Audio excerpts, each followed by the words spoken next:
ಇಲ್ಲೇ ಸತ್ತೋಗ್ಬಿಡ್ತೀವಿ. ರಾಜ್ಯ ಬಿಜೆಪಿಯ ನಾಯಕತ್ವ ಬದಲಾವಣೆ ವಿಚಾರ ಹೊಸದೇನಲ್ಲ. ಆಗಾಗ್ಗೆ ಕೇಳಿ ಬರುತ್ತೆ, ಮತ್ತೆ ಸೈಲೆಂಟ್ ಆಗುತ್ತೆ. 1 ವರ್ಷದಿಂದ ಇದೇ ರಿಪೀಟ್ ಆಗ್ತಿದೆ.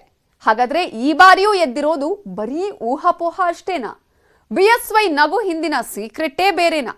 ಆ ಕುರಿತಾಗಿ ಒಂದಷ್ಟು ಮಾಹಿತಿ ಇಲ್ಲಿದೆ ನೋಡಿ.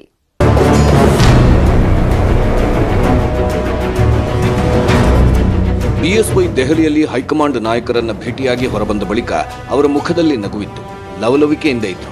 ಒಂದ್ ವೇಳೆ ದಿಲ್ಲಿಯಲ್ಲಿ ನಾಯಕತ್ವ ಬದಲಾವಣೆ ಕುರಿತಾಗಿ ಚರ್ಚೆ ನಡೆದಿದ್ದರೆ ಬಿಎಸ್ವೈ ಇಷ್ಟೊಂದು ಖುಷಿಯಿಂದ ಇರ್ತಿದ್ರ ಅನ್ನೋ ಪ್ರಶ್ನೆಯೂ ಉದ್ಭವಿಸುತ್ತೆ. ಇನ್ನು ನಾಯಕತ್ವ ಬದಲಾವಣೆ ಚರ್ಚೆ ವಿಚಾರವೇ ತಗೊಳ್ಳೋದು ಆದ್ರೆ ಈ ಹಿಂದೆಯೂ ಸಾಕಷ್ಟು ಬಾರಿ ಇನ್ನೇನು ಸಿಎಂ ಬದಲಾವಣೆ ಆಗೇ ಬಿಡ್ತು ಅನ್ನೋ ಥರ ಬಿಜೆಪಿ ನಾಯಕರೇ ಹೇಳಿಕೆ ಕೊಟ್ಟಿದ್ದೂ ಇದೆ. ಆದ್ರೆ ಅವೆಲ್ಲ ಸುಳ್ಳಾಗಿದೆ. ಹೈಕಮಾಂಡ್ ನಾಯಕರೇ ಬಿಎಸ್ವೈ ಸಂಪೂರ್ಣ ಅವಧಿಗೆ ಸಿಎಂ ಅಂತ ಸಾಕಷ್ಟು ಬಾರಿ ಹೇಳಿದ್ದಾರೆ. ರಾಜ್ಯ ಬಿಜೆಪಿ ಅಧ್ಯಕ್ಷ ನಳಿನ್ ಕುಮಾರ್ ಕಟೀಲ್ ಕೂಡ ಬಿಎಸ್ವೈ ಅವರೇ ಮುಂದುವರಿಯೋದು ಫಿಕ್ಸ್ ಅಂತ ಹಲವು ಬಾರಿ ಹೇಳಿದ್ದಾರೆ. ಹೀಗಾಗಿ ಈ ಬಾರಿಯೂ ಎದ್ದಿರೋದು ಬರೀ ಊಹಾಪೋಹ, ವದಂತಿ ಅಷ್ಟೇ ಎಂಬ ವಾದವೂ ಇದೆ.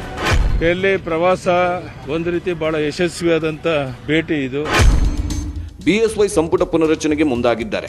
ಈ ನಿಟ್ಟಿನಲ್ಲಿ ಪಕ್ಷದ ನಾಯಕರನ್ನ ಭೇಟಿಯಾಗಿ ಚರ್ಚಿಸಿರಬಹುದು. ಹೈಕಮಾಂಡ್ ಸಂಪುಟ ಪುನರಚನೆಗೆ ಒಪ್ಪಿಗೆ ಕೊಟ್ಟಿರಬಹುದು.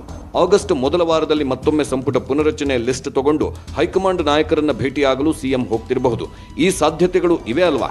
ಹಾಗಾಗಿ ಸದ್ಯಕ್ಕೆ ನಡೆಯುತ್ತಿರುವ ಬೆಳವಣಿಗೆ, ಊಹಾಪೋಹಗಳನ್ನ ಇಟ್ಕೊಂಡು ಇದು ನಾಯಕತ್ವ ಬದಲಾವಣೆ ಖಚಿತ ಅಂತ ಹೇಳೋಕೆ ಯಾವ ಸಾಕ್ಷಿಗಳೂ ಇಲ್ಲ.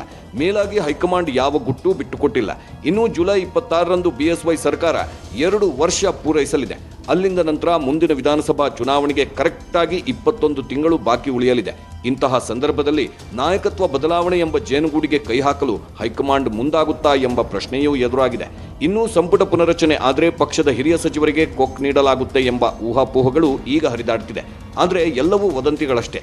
ಜುಲೈ 28 ಅಥವಾ ಆಗಸ್ಟ್ ಮೊದಲ ವಾರದಲ್ಲಿ ಈ ಎಲ್ಲ ಊಹಾಪೋಹಗಳ ಸತ್ಯಾಸತ್ಯತೆ ಏನು ಅನ್ನೋದಕ್ಕೆ ಸ್ಪಷ್ಟ ಉತ್ತರ ಸಿಗಬಹುದು ಎಂಬ ನಿರೀಕ್ಷೆ ಇದೆ.